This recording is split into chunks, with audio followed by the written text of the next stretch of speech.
Chat, should we take some questions from chat? Just like a spontaneous Ask Zajef? Generic Ask Zajef? I don't think we'll make it a video, but we might as well take some questions from you guys. Can you give us some positives of Yai? No? I mean, her damage isn't really conditional on anything. Like, Yai's biggest weakness is that she's not a character that does anything in particular particularly well. But she's not all that bad at all the different things she can do. It's just, in a game like Genshin, a character that's whatever at multiple roles just isn't really good enough. You want to have either a character that's pretty good at a lot of roles, like Xilonen, or a character that's really good at something very specific. Like, I don't know, Citlali. Or Cheveurs, I guess, yeah. I think Yai needs an aggravate Cheveurs. That wouldn't really help her. If there could be a world where Yai is decent. The thing is, Yai already has a teammate that has amazingly good synergy with her. The only problem is that that teammate isn't that great, right? But if Xiangling was actually good, if Xiangling's numbers were like actually good numbers, Yai would have a team where it makes a lot of sense to use her. Because Yai is a character that has good off-field presence, but that doesn't get her abilities out quickly. She needs a decent amount of field time. Which means, ideally, you'll want to be playing her with characters that can afford giving her field time. That don't get punished for doing so. And Xiangling is a great example of that. Because Xiangling only has like 4-ish seconds of field time every 12 seconds. Right? You swap into Xiangling. Alright, I'm gonna start hitting at 58. You do this, you do this, you do this, oops. Whatever. And it's like 5-ish seconds of field time, so you have 7 seconds of more than half of your rotations worth of. Did I just proc Widsith on Veresa, even if Veresa was not on my team? From the fact that I left and it defaulted me back to my overworld party and that procced Widsith? Sometimes this game is funny. Whatever. Anyways, a character like Xiangling effectively being a, like, carry that only needs about 40% of your rotation to be spent on him is perfect for Yai. The problem is just that Xiangling isn't that great numbers-wise. Is Xiangling even the highest percentage of DPS in his own teams? It depends. Often he's not. Funnily enough, a lot of the GC Sim rotations with Xiangling have him on Instructor. And if we skip past the whale stuff, we've got this team that I think is kind of cool. But then it's this, right? Instructor Xiangling.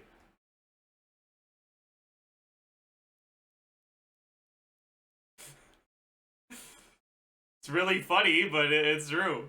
Official 48%. We don't talk about that! Similar team where you're not using Instructor on Xiangling. And he's still not doing that much. But like, that's the problem with Xiangling, right? His kit synergizes incredibly well with Yai's kit, but his numbers just aren't good enough.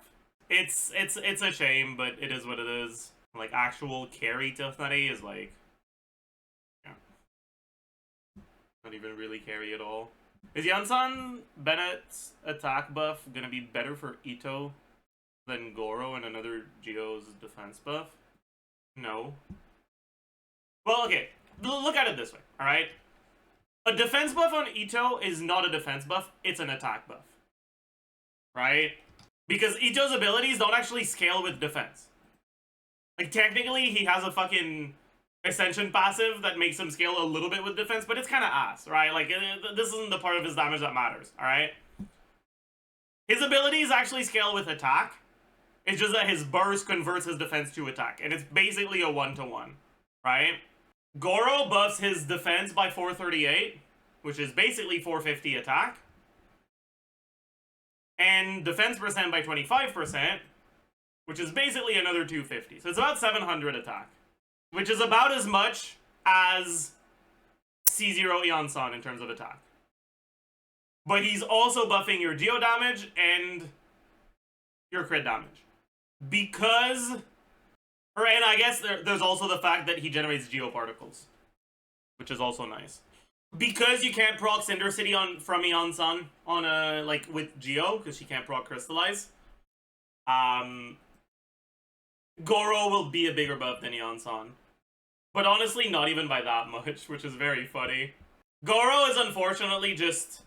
He's a pre-Fontaine niche buffer. And the problem with niche buffers pre-Fontaine is that they were not significantly above the generic buffers. They were just about as good as the generic buffers. I guess that's not true. There's also Farazan. I guess it started on Farazan. Because I don't think Nilo really counts. Nilo's not really a buffer. Nilo is Bloom. She doesn't buff Bloom, she is Bloom. What's Itto's current best team? Probably Furina, Xilonen, Yelan. But that's also Wanderer's best team. Alright, whale stuff aside, how is C6R1 Itto only 70k DPS? What the fuck, man? Nah. That's, oh my. Oh! It seems Pyro Plunge Itto is slightly better than Double Hydro. Actually, no, that's not true, because this is White Blind. Wait, White Blind outperformed Serpent Spine? There's no shot. That's crazy. Oh, I guess it's because you're using Marshall Say. And does Itto have crit rate ascension? He probably does. So you might overcap crit with Serpent Spine. Okay, can you understand? I don't know, man. But like, yeah, like I said, that's also Wanderer's best team, right? If you skip past the C6 stuff, his best team is Xilonen, Yelan, Furina. Xilonen, Yelan, Furina wheelchair is just a lot of carries best teams, honestly. Although that's also because Citlali's not in the sim yet. Obviously, Bennett Mavuika Citlali will be a lot better than this, but why Xilonen? Because there is no character that improves this team's damage more than Xilonen proccing Cinder City and shredding for Hydro. How representative of the teams in reality are these sims? It depends a lot. Some of them are pretty representative, some of them are wildly unrealistic. I haven't played in a while. Is Mavuika like Xiangling, or is she an on-field DPS? Yes. Think of Mavuika as being the whole international team in one unit, basically. She has a big nuke at the start, and then good on-field damage, but she can also do off-field damage if she wants. I think Mavuika as an off-fielder is almost balanced, but her burst is just fucked. Like, even in teams where you use her as an off-fielder, and you're not reacting her burst, like... Yeah, these are a little cooked, though. That might be a little... yeah. I mean, okay. Actually, let's look at Chlorine teams without cons. The highest one is dual carry. Right now, the highest team in the sim for Chlorine has Mavuika doing 30k DPS. This is... why is this not in the database? Was it just not submitted? Or... not submitted or in review? I see. This is the best Chlorine team. Let's take a look at the field time. Let's take a look at the damage distribution. Yeah. Has Alhaitham been buffed by any Natlan units? You know, I haven't tested any Iansan with Alhaitham yet. Maybe I should. Maybe we'll do that today. Auron gave him a few more options, but it wasn't that significant. I guess I'm somewhat curious about Iansan as well. Like, Iansan is Cinder City and an attack buff for Fischl. So, it's actually possible Iansan is now part of Alhaitham's best team, even if Alhaitham does not have good synergy with Iansan directly. But, I'm really not sure. Who is she replacing? Well, we can take a look at what the well-simmed Quicken Alhaitham teams are like. Outside of whale stuff. It's all Hyper Bloom. All Hyper Bloom. All, okay. This is the highest simmed one. I feel like Iansan has to be better than Lisa in this team, no?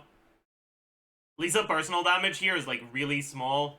And the buffs you get from Iansan are probably better than the buffs you get from Lisa.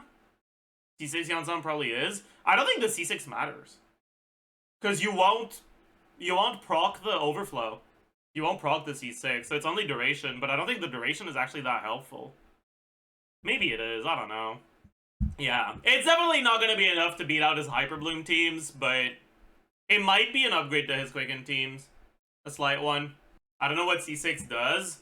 C6 extends her burst duration by 3 seconds and gives you 25 damage percent when you overflow Night Soul. But that means on characters that don't move a lot, like Alhaitham, you can't proc the 25 damage percent. Alright, this 25 damage percent is only for characters that actually work well with the Iansan. Although technically, you might be able to get this on Fischl reliably. If you swap from Iansan to Fischl, you'll get at least one overflow proc from the C4 leftover stuff. Actually, wait, I need to check something. I never actually properly took a look at how C4 interacted with the burst 15 energy. I should look at that now. See if it actually does lead to overflow.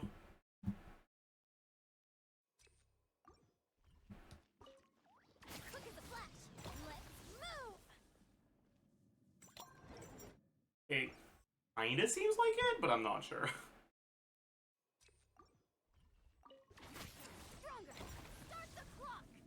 Yeah, it definitely seems like you get at least one overflow proc. So if you swap directly from... Wait.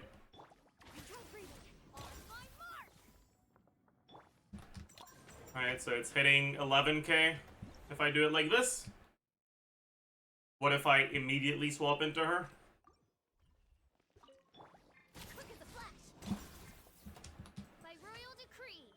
Yeah.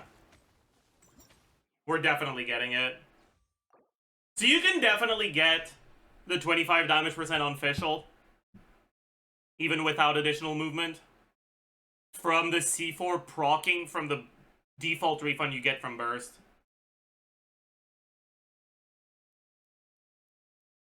Can you overflow with Alhaitham launching E in the air? You might be able to get the 25% proc at the start of Alhaitham's rotation as well. Get it on, snapshot it on Fischl. Fischl snapshots Iansan buffs? Yup. Xiangling too. Should I pull Escoffier, skipping Xilonen? I have C1 Furina and plan to get Skirk. I mean, at the end of the day, we don't have any proper, confirmed, reliable leaks on Skirk yet. She might turn out to just be a melt unit.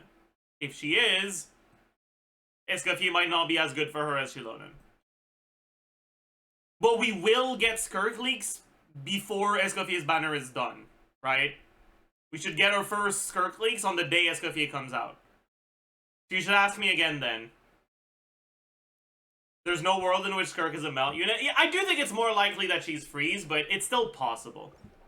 But I do expect... I guess you kind of want to know because Xilonen banner will end before that. I definitely expect her to be more of a freeze unit than a melt unit. For neuvillette, would Xilonen still be better than the chef in AoE? No. From what I've looked at, it seems like neuvillette's teams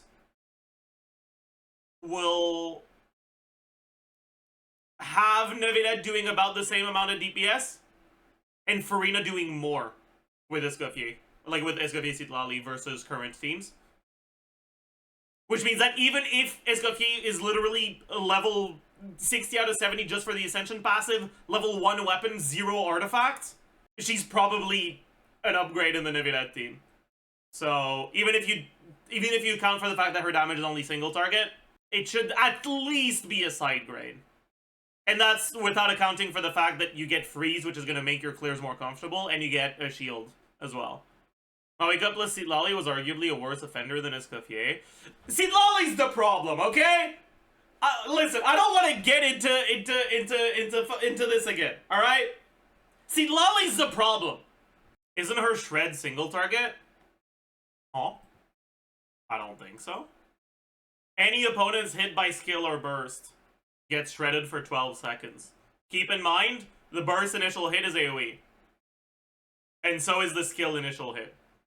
So, at worst, she's got 12 seconds of AoE shred. But most likely, you end up hitting each enemy at least once with your skill throughout those 12 seconds. But most likely, you end up hitting each enemy at least once with your skill throughout those 12 seconds. Would you rather new teams join Mavuika up there or just ignore Mavuika? I don't know, man. I don't mind the idea of, like, if Mavuika is the new standard for how good a carry has to be, like, okay, whatever. But not neuvillette. Neuvillette shouldn't be allowed to have that much DPS. A character like neuvillette, with all the quality of life he has, should not be allowed to be clearing as fast as Mavuika. That's fucked. It's not okay. Is Mountain Bolt R1 already better for Escoffier compared to the recent Event 1 R5? I think they're going to be pretty similar. R5 Torch versus R1 new polearm. What is Mountain Bolt? It's a new gacha polearm. This one. It's the same stat line, but it's 24 skill damage instead of 40 attack percent. That being said, this basically has full uptime, unlike Torch. So it's 24 attack percent instead of, 24 damage percent instead of an average of 20 attack percent. Think about it this way. On Escoffier, an attack goblet is worth about as much as a damage goblet. Right? They generally are pretty much the same, which means you can think of damage percent, 1 damage percent, being worth about the same as 1 attack percent. Changes a little bit if you're using Shenhe, but you don't have Shenhe. Stop lying. And so, basically, you're comparing 24 damage percent to 20 attack percent. This is, like, slightly better, but it's pretty much the same. And then with Refines, it becomes better. How does Amos Bow fare as a Chasca weapon option? Pretty poorly. Amos Bow's damage percent is based on the amount of time between your charge attack being fired and it hitting the enemy. But on Chasca, that's instant. So you don't get anything from this passive. So it's only 12 damage percent on an attack substat 5-star stat stick, which is pretty bad. Right, 12 damage percent wouldn't be that good, even on a crit stat stick. On an attack stat stick, especially on Chasca, who's often played with attack buffers and uses attack goblet, this is pretty ass. Will the new event bow be at all useful for Yelan and double Hydro? Yes. Is it going to be better than Slingshot is the real question, and I don't know. I haven't looked at it. I guess we can check. What team do we look at for double Hydro? Do we just look at like a fucking carry Yelan with Xilonen I?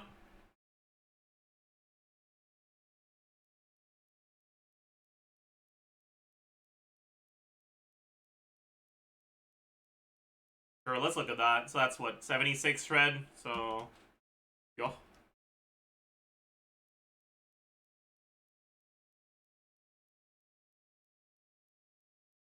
Motion value physical. You'll just get 1 per rotation. Motion value Hydro.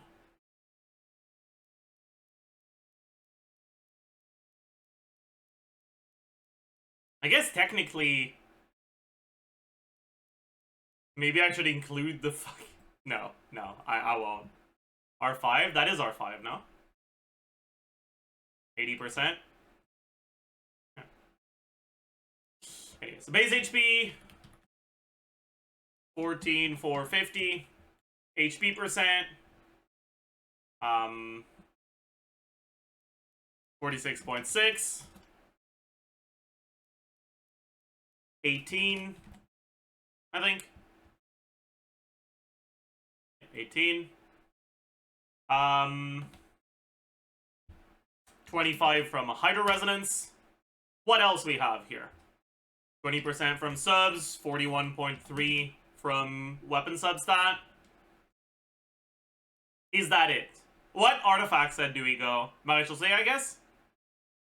Sure. Yelan A1 gives her HP percent. Yo. I think you still go Emblem? No, you don't. Pretty sure the Sims go Maréchal. Yelan, Furina, Xilonen. Yeah. Whale stuff aside, this is still kind of whale. Alright. Oh, this one does go emblem. No, that's because this is Navia. It's not on field Yelan. That's also not on field Yelan. This is on field Yelan and it goes Maréchal. On field Yelan and it goes Maréchal. Yeah. Yo.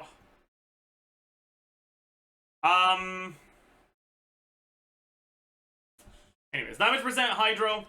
We get Goblet. We get Cinder City. We get Kazuha.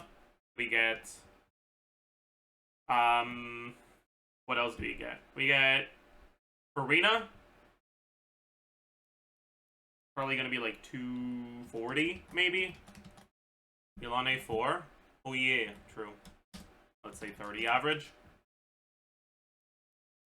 It's gonna be 20 average, I guess.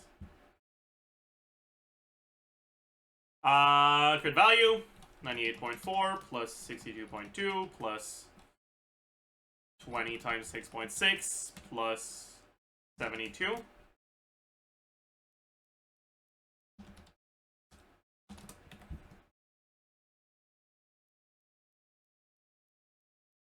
Yeah, Slingshot is hard to make work with Maréchal. That's why they use Recurve Bow, right?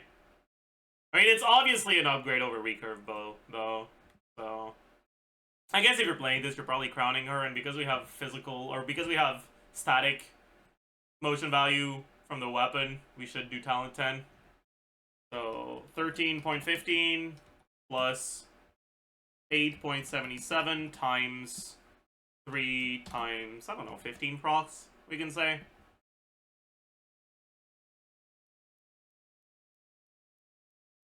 Plus 40.7 times 2. Maybe you get more than 15. Whatever. Physical. Oh wait, that goes here. I'm an idiot. Effective HP Hydro is total HP times 1 plus damage percent times crit multiplier.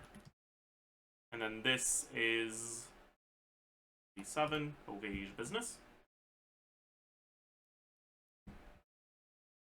It's a 70k-ish proc.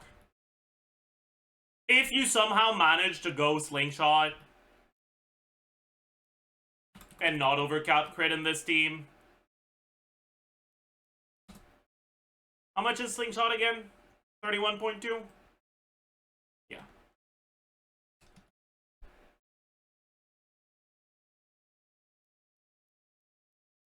It's a slight upgrade over Slingshot. But it's not significant at all. Is Stringless worse than Slingshot? Yeah, but it's not that bad.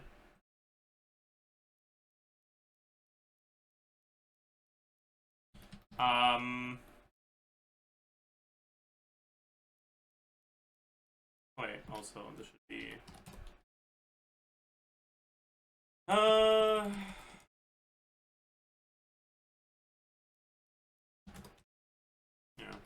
It's like 6% behind. It's not too bad.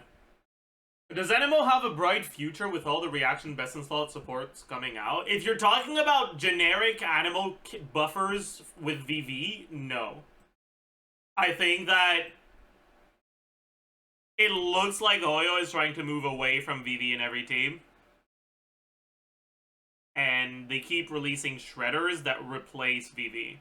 But I think Anemo is an element that has a very, like, versatile class identity. So it's very easy to make more Anemo units that will fit well with whatever they decide to make in the future. But I don't think Anemo is something that's ever going to be irrelevant. Kazuha's value has fallen off slowly. I agree. VV in general has lost value. They keep releasing, like, team-specific supports that are better than Kazuha in their niche. And in the teams where you still play Kazuha, more and more of those teams prefer Sucrose. But I mean, hey, listen, the sucrose agenda is for another day, I think. Sucrose under 1% abyss usage, yeah. I mean, people don't like playing characters like sucrose, it just is what it is. Can you explain why Escoffier is bad for the game? In my eyes, she's a niche support that makes freeze good, and a niche support should always be best in slot, which is a good thing, and the main issue is her usefulness outside of freeze, and I guess neuvillette existing. I think that the biggest issue with Escoffier is that she is too much better than the other alternatives for cryo characters. Like, Escoffier's existence will create a situation where if you don't have Escoffier, going for Ayaka is like fucking... It's account suicide. Because all those cryo characters that are gonna end up good with her, their teams without her are just so much worse. It's not a problem in my eyes that freeze doesn't work well without her, but it is a problem in my eyes that a lot of characters, only good team is going to be freeze with her, right? Like, that's a problem. It would be fine if those cryo characters had other good teams that weren't freeze. But I just don't like the idea of a carry just not being ever worth considering unless you also get a specific support with them. Same way I don't like it when a character is balanced around their performance with signature or stuff like that. To me, it's... I want characters to be usable by themselves. Or not by them, but like without a specific other character. It's like the Sunday situation. I mean, I guess, to some extent, sure. I saw a tweet about Sunday yesterday, where people were saying that, like, they can't ever make characters that take full advantage of Sunday's kit, because Sunday was designed to make Jingyuan playable, and Jingyuan is so fucking dog shit, that if they make another character that takes advantage of Sunday's kit as well as Jingyuan, they're inherently going to be fucking broken. I think a situation like that is sad.